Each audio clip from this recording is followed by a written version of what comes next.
Good evening students. இன்னைக்கு நம்ம electrostatics chapterல ஒரு important 5 mark question study பண்ண போறோம். ஆல்ரெடி நம்ம என்ன பார்த்திருக்கோம்? axial line பார்த்திருக்கோம், equatorial line பார்த்திருக்கோம். இன்னைக்கு நம்ம பார்க்க போற question we have to derive the expression electric potential due to an electric dipole. சரியா? Most probably first chapterல எடுத்துக்கிட்டீங்கன்னா ஒரு குறிப்பிட்ட questions நான் என்னென்ன டீச் பண்றேனோ அதை நீங்க தரவு பண்ணீங்கனாவே போதும்.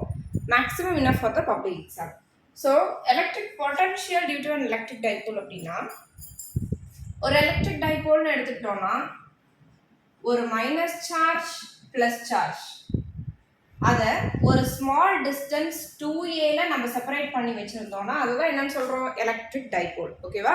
When two equal and opposite charges separated by a very small distance 2a is called as an electric dipole. சரியா?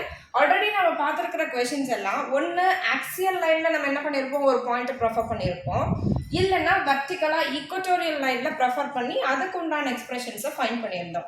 பட் இந்த கொஷினில் நம்ம என்ன ஃபைன் பண்ண போகிறோம், electric potential, not electric field.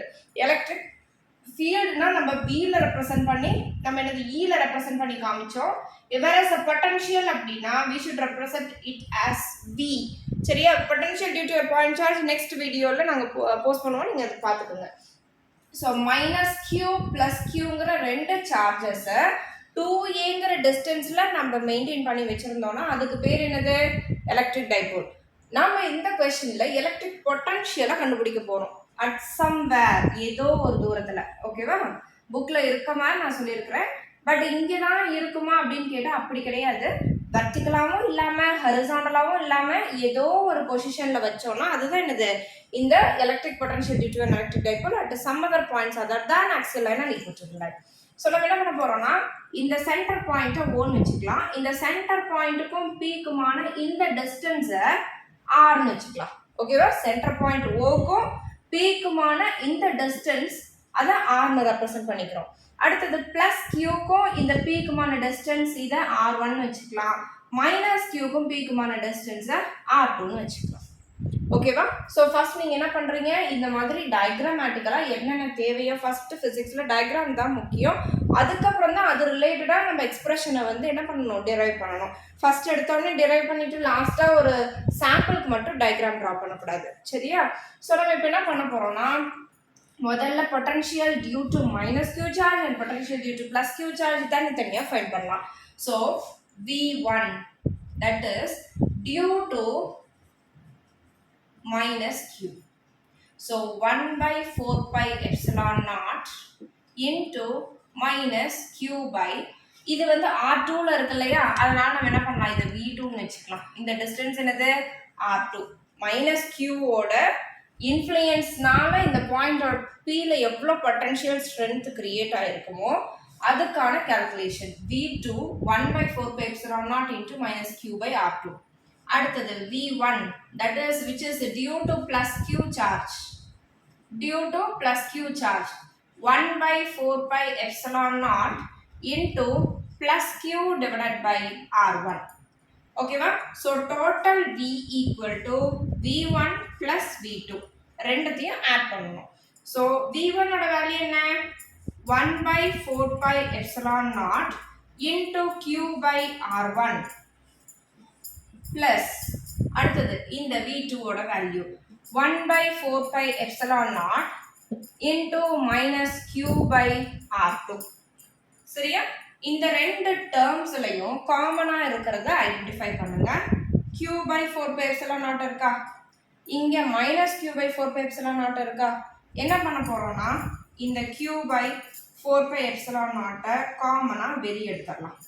இதுல இருந்தும் q by 4 pi epsilon naught வெளியே போயிடுச்சு, இதுல இருந்தும் q by 4 pi epsilon naught வெளியே போயிடுச்சு. ரிமைனிங் என்ன இருக்கு, இங்க 1 by R1 plus into minus minus 1 by R2. ஓகேவா? ஸோ இது ரொம்ப முக்கியமான ஸ்டெப் இது. So q by 4 pi epsilon naught into 1 by R1 minus 1 by R2. நம்ம இப்போ என்ன பண்ண போறோம்னா இந்த 1 by R1 தனியாக ஃபைண்ட் பண்ண போறோம், 1 by R2 தனியாக ஃபைண்ட் பண்ண போறோம், அப்புறம் தான் இந்த ஈக்குவேஷனுக்குள்ளார வர போறோம். So let us consider this one as equation number 1. இப்போ R1 ரிலேட் பண்ணோம்னா முதல்ல இந்த ட்ரையாங்கிளை பார்க்கணும். ஓகேவா? எது நம்ம O, இதை வந்து நான் என்ன பண்ணிக்க போறேன், இந்த பாயிண்ட் ஏனும் இந்த பாயிண்ட் பினும், ஏன்னா ட்ரையாங்கிள் உங்களுக்கு மென்ஷன் பண்ண புரியணும் இல்லையா, அதுக்காக A, Bன்னு ரெண்டு பாயிண்ட்டை ப்ரெஃபர் பண்ணிக்கிறோம். So let us consider this angle, இதை வந்து ஒரு தீட்டாங்கிற ஆங்கிளில் ரெப்ரசன்ட் பண்ணிக்கலாம். அப்போ ஒரு ஸ்ட்ரைட் லைன்ல it is making what angle 180 degree. ஒரு ஸ்ட்ரைட் லைன் என்னது 180 டிகிரி மேக் பண்ணும். அப்போ 180ல தீட்டா போக தானே ரிமைனிங் இந்த angle 180 minus theta. Through out angle வந்து 180னா 180ல இந்த தீட்டா போயிடுச்சு, ரிமைனிங் இந்த ஆங்கிளா இருக்கும். சரியா? ஸோ இப்போ நம்ம என்ன பண்ண போறோம்னா முதல்ல இந்த லென்த்தை இந்த R1 கண்டுபிடிக்கிறதுக்காக R1 ஸ்கொயர்னு எடுத்துக்க போறோம். சரியா? பை யூசிங் கொசைன் லா. சரியா? இந்த லாக்கு பேர் என்னது, கொசைன் லா. R1 ஸ்கொயரை ஃபைண்ட் பண்ண போறோம். So just consider the triangle OBP. OBP இந்த ட்ரையாங்கிளை பாருங்க. R1 ஸ்கொயரை நீங்க ஃபைண்ட் பண்ண போறீங்க. So R square plus A square, அதாவது அதுக்கு ஆப்போசிட்டா என்ன சைட்ஸ் இருக்கு, இதுக்கு ஆப்போசிட்டா ரெண்டு சைடு இருக்கு இல்லையா, ஒரு ட்ரையாங்கிள்ல 3 சைடு இருக்கு. R1 square equal to R square plus A square minus 2RA cos theta. This is cosine law. இது வந்து நம்ம எங்க ஸ்டடி பண்றோம்னா 11th ஸ்டாண்டர்ட் பிசிக்ஸ்ல நமக்கு இந்த லா வந்து வரும், முக்கியமான லா இது. சரியா? So R1 square equal to R square plus A square minus 2RA cos theta. அடுத்ததா என்ன பண்ண போறோம்னா R1 ஸ்கொயர் ஈக்குவல் டு இதுல இருந்து R ஸ்கொயரை வெளியே எடுக்க போறோம். ஓகேவா? உடனே உங்களுக்கு ஒரு டவுட் வரும், மேம் இதுல தான் R ஸ்கொயர் இருக்கு, இதுல சிங்கிளா இருக்கு, இதுல R இல்லை, எப்படி வெளியே எடுக்கிறீங்க, எப்படி எக்ஸ்பிரஸ் பண்ண போறீங்க, டவுட் வருதா? கிளியர் ஆயிடும் பாருங்க. R ஸ்கொயரை வெளியே எடுத்துட்டோம். இங்க R ஸ்கொயர் வெளியே போயிடுச்சுன்னா அங்க என்ன இருக்கும் 1. இங்க R ஸ்கொயரே இல்லை, அப்ப இல்லாத இடத்துல எப்பயுமே டிவிஷன்ல வைக்கணும். ஒரு டேர்ம் இல்லை ஆனா நம்ம அதை வெளியே காமனா வெளியே எடுக்கிறோம்னா அதை டிவிஷன்ல வைக்கணும். பாருங்க, இது R square into 1 R square, R square into A square by R square, இது ரெண்டும் கேன்சல் ஆயிட்டு A ஸ்கொயர் வருதா? புரியுதா? மைனஸ் இங்க ஒரு R தான் இருக்கு, அப்ப மைனஸ் 2A பை R. ஏன் ஒரு ஆரும் கேன்சல் பண்ணது போக மீதி 2A பை R மட்டும் இருக்கும். நான் சொல்றது புரிஞ்சுதா? என்ன பண்ணிட்டீங்க, இதுல இருந்து R ஸ்கொயரை வெளியே எடுத்துட்டீங்க, ஒரு R கூட இல்லாத இடத்துல என்ன பண்ணிட்டீங்க, டிவிஷன்ல R ஸ்கொயர் வச்சுக்கிட்டீங்க. ஒரு R இருக்கிறதுனால அந்த R ஸ்கொயர்ல இருக்க ஒரு R கேன்சல் ஆயிட்டு ரிமைனிங் 1 மட்டும் நம்மளுக்கு டினாமினேட்டர்ல இருக்கும். சரியா? So minus 2A by R cos theta. சரி, இப்போ இந்த ஈக்குவேஷனையும் இந்த ஃபர்ஸ்ட் ஈக்குவேஷனையும் செக் பண்ணி பார்த்தா இங்க நம்மளுக்கு தேவைப்படுறது R1, ஆனா இங்க இருக்கிறது R1 square. In order to eliminate, okay, in order to eliminate this R1 square, we have to take a square root on both the sides.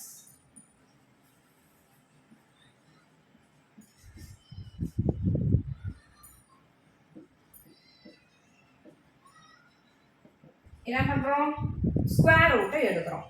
At the same time இந்த A value already ரெண்டு எக்ஸ்பிரஷன்லயும் நான் என்ன சொல்லியிருக்கேன், A வேல்யூங்கிறது ஆரை விட ரொம்ப சின்ன value, அதனால எங்கெங்கெல்லாம் ஏவும் ஆரும் மட்டும் தனியா வருதோ அதை எலிமினேட் பண்ணிடுறோம். ஸோ இந்த A square by R square என்ன பண்ணிடலாம், எலிமினேட் பண்ணிடலாம். அதே சமயம் we have to take square root on both sides சொல்லியிருக்கேன்ல. ஸோ ஸ்கொயர் ரூட் எடுத்தோம்னா ஸ்கொயர் ரூட்டும் என்ன ஆயிடும், கேன்சல் ஆயிடும். ஸோ R1 ஈக்குவல் டு இது ஸ்கொயர் ரூட்டும் கேன்சல் ஆயிடுது, R மட்டும் இருக்கு. இங்க 1 minus 2A by R cos theta. இது ஃபுல்லா சேர்ந்தது ஒரு டேர்ம், இது ஃபுல்லா ஏன்னா பிளஸ் ஆர் மைனஸ் தனியா வந்ததுன்னா என்னது, இது ஃபுல்லா சேர்ந்தது ஒரு டேர்ம். ஸ்கொயர் ரூட் எடுத்தோம்னா இப்படி சிம்பிள் போடுவோம் இல்லையா, இந்த சிம்பிளுக்கு பதிலாக நம்ம என்ன பண்ணலாம், 1/2 போட்டுக்கலாம். ஸ்கொயர் ரூட்டுக்கு பதிலாக 1/2 ரெப்ரசென்ட் பண்ணி காமிக்கலாம். ஓகேவா? ஸோ இப்போ கொஸ்டின்ல பார்த்தீங்கன்னா இந்த டெரிவேஷன் ஈக்குவேஷன் நம்பர் 1ல நம்ம 1/R1 நம்மளுக்கு தேவைப்பட்டது. In order to find 1/R1, இதை ரெசிப்ரோக்கல் பண்ணுங்க. எல்லாத்துக்கும் கீழே 1 மறைஞ்சிருக்கு இல்லையா, இதை ரெசிப்ரோக்கல் பண்ணுங்க. இதை போடணும்னு அவசியம் இல்லை, ஜஸ்ட் நீங்க தெரிஞ்சுக்கணுங்கிறதுக்காக சொல்றேன். So 1/R1 equal to 1/R into 1 minus 2A by R cos theta the whole power. இது ரெசிப்ரோக்கல் பண்ணா ப்ளஸ்ஸா இருக்கிறது மைனஸா மாறிடும். சரியா? ஸோ இப்போ என்ன பண்றோம்னா அடுத்த ஸ்டெப்ல இந்த பவர்ல இருக்கிறத இன்டீரியருக்கு கொண்டு வரோம் by using binomial formula. Mathematical binomial formula படி பவர்ல இருக்கிற நம்பரை சென்டருக்கு கொண்டு வரீங்க. So 1/r1 equal to 1/r into 1 minus into minus plus. இப்போ இதை நீங்க உள்ளார கொண்டு வந்தீங்கன்னா 2a/r into 1/2 வரும். அப்ப நியூமரேட்டர்ல இருக்கிற 2 இந்த டினாமினேட்டர்ல இருக்கிற 2 என்ன ஆயிடும்? கேன்சல் ஆயிடும். ரிமைனிங் என்ன இருக்கும்? a/r மட்டும் இருக்கும். a/r cos theta. இது எல்லாமே நிறைய ஸ்டெப்ஸ் கொண்டு போக வேண்டாம். என்ன பண்ணுங்க? Minus into minus plus 2 2 cancel ஆயிடும். ரிமைனிங் a/r cos thetaவை எடுத்து எழுதிக்கிறோம். இது என்னது? 1/r1 ஓட வேல்யூ. ஓகேவா? சிமிலர்லி நீங்க 1/r2க்கு நீங்க கால்குலேஷன்ஸ் போடணும்னு அவசியம் இல்ல. 1/r2 equal to 1/r into 1 minus a/r cos theta. சரி, இங்க 1 மைனஸ் எப்படி வந்தது? இங்க பிளஸ் சிம்பிள் இருக்கு, இங்க மைனஸ் சிம்பிள் இருக்கு. இது எப்படி வந்தது அப்படின்னு பார்த்தோம்னா நம்மளுக்கு இங்க ஆங்கிள்ல 180 மைனஸ் தீட்டா இருக்கு. cos 180 minus theta, that is cos pi அப்படினாவே minus 1 இல்லையா? அப்ப ஆட்டோமேட்டிக்கா இங்க என்ன வரும்? சிம்பிள்ல மைனஸ் சிம்பிள் வந்துரும். இது நீங்க மறுபடியும் எக்ஸ்பிரஷன் கொண்டு வரணும்னு அவசியம் இல்ல. மார்க்லாம் ரெடியூஸ் பண்ணவே மாட்டாங்க. ஓகேவா? சோ 1/r1 ஃபைண்ட் பண்ணியாச்சு. அடுத்தது 1/r2 ஃபைண்ட் பண்ணிட்டோம். So consider this one as equation number 2 and this one as equation number 3. Substitute 2 and 3 in equation number 1. Okay va? So equation 1 la enna find பண்ணி வச்சிருக்கோம்? V equal to Q by 4 pi epsilon naught into 1/r1 minus 1/r2. இதுதான் நம்ம find பண்ணியிருக்கிற expression. இது என்ன பண்ணணும்னா இந்த 1/r1 ஓட வேல்யூ 1/r2 ஓட வேல்யூ இந்த இடத்துல நம்ம சப்ஸ்டிட்யூட் பண்ணி क्वेश्चन எக்ஸ்பிரஷனை கம்ப்ளீட் பண்ண போறோம். ஃபர்ஸ்ட் நோட் டவுன் பண்ணிக்கங்க. So V equal to Q by 4 pi epsilon naught into 1/r1 க்கு பதிலா 1/r into 1 plus a/r cos theta. அடுத்ததுடா நடுவுல என்ன சிம்பல் இங்க இருக்கு? மிடில்ல minus symbol minus next 1/r2 க்கு பதிலா 1/r into 1 minus a/r cos theta. So இப்போ நமக்கு தெரிஞ்சது என்னன்னா இதுலயும் 1/r இருக்கு, இதுலயும் 1/r இருக்கு. இது ஃபுல்லா ஒரு டேர்ம், இது ஃபுல்லா ஒரு டேர்ம். ஓகேவா கண்ணே? சோ என்ன பண்றோம்? நம்ம இந்த 1/r காமனா வெளிய எடுத்துறோம். So q by 4 pi epsilon naught into 1 க்கு அங்க நம்ம போடணும்னு அவசியம் இல்ல. டினாமினேட்டர்ல இருக்கிற r மட்டும் எடுத்து எழுதிக்கிறீங்க. உள்ளார அப்ப என்ன டேர்ம்ஸ் இருக்கும் பாத்தீங்கன்னா இந்த 1 plus a/r cos theta, அடுத்தது மைனஸ் இங்க பிளஸ் சைன் மறைஞ்சிருக்கு, minus into plus minus 1 minus into minus plus a/r cos theta. So plus 1 and minus 1 get cancelled. So we get the result of q by 4 pi epsilon naught r into a/r cos theta, a/r cos theta ரெண்டையும் add பண்ணா 2a/r cos theta. So already இப்ப நமக்கு தெரியும் 2aq அல்லது 2qa, that is representing the dipole moment p. So p cos theta divided by 4 pi epsilon naught r into r is r square. So we get the result p cos theta divided by 4 pi epsilon naught into r square. இதுல ரொம்ப முக்கியமான விஷயம், இது மட்டும் நீங்க கண்டுபிடிச்சா பத்தாது. Final cases, special cases எழுதணும். கண்டிப்பா அதுக்கு allotment of mark 1 mark இருக்குடா. சோ என்ன பண்ணனும்? நம்ம ஸ்பெஷல் கேसेस கண்டிப்பா எழுதணும். So first case when theta is equal to 0 degree. theta ஓட வேல்யூ 0வா இருந்ததுனா பொட்டன்ஷியல் என்னவாக இருக்கும்? So v is equal to cos 0 ஓட வேல்யூ என்னது? 1. சரியா? அந்த ட்ரிகோனோமெட்ரிக் டேபிள் 12th ஸ்டாண்டர்டுக்கு எல்லாருக்கும் அந்த டேபிள் மனப்பாடமா தெரிஞ்சிருக்கணும். நீங்க 10thல படிச்சிட்டு இருந்திருப்பீங்க. sin, cos, tan. மினிமம் இது வந்து நமக்கு கண்டிப்பா 0ல இருந்து 90 டிகிரி வரைக்கும் கன்ஃபார்மா தெரிஞ்சு வச்சிருக்கணும். ஓகேவா? சோ cos 0 டிகிரியோட வேல்யூ என்னது? 1. இப்போ cos 0 ஓட வேல்யூ 1 னா இது ஃபுல்லா 1 ஆயிடும். ஓகேவா? அப்ப ரிமைனிங் இது மட்டும் தான் இருக்கும். என்னது? p by 4 pi epsilon naught into r square. This is the potential value when theta is equal to 0 degree. Next case is theta is equal to 90 degree when it is vertical. 0 na இப்படி horizontal இருந்ததுனா என்ன வேல்யூன்னு பார்த்துட்டோம். அடுத்தது vertical 90 degreeல இருந்ததுனா what is the value of cos 90 degree? It is 0. Then there will be no potential. So potential இருக்காது. ஓகேவா? அடுத்த case theta is equal to 180 degree. 180 degree ஒரு straight lineல நமக்கு இருந்ததுனா இங்க தொடங்கி இப்படி வரைக்கும் நமக்கு இருக்கு அந்த தீட்டாவோட வேல்யூ அப்படினா cos 180 ஓட வேல்யூ என்னது -1. அப்ப இங்க -1 வந்ததுனா -p/4 into r square. So v is equal to minus p divided by 4 pi epsilon naught into r square. So these are the three cases which will carry along 1 mark.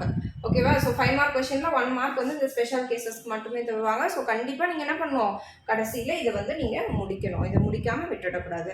டயகிராம்க்கு 1 mark இருக்குடா. Special cases 1 mark இருக்கு. எக்ஸ்பிரஷன்ஸ்க்கு 3 marks allotment பண்ணிருப்பாங்க. அதே மாதிரி sentence score பண்ணனும்ன்ற aim இருக்கிற students derivation just derivation மட்டும் எழுதாம ஒரு introduction மாதிரி கொடுங்க.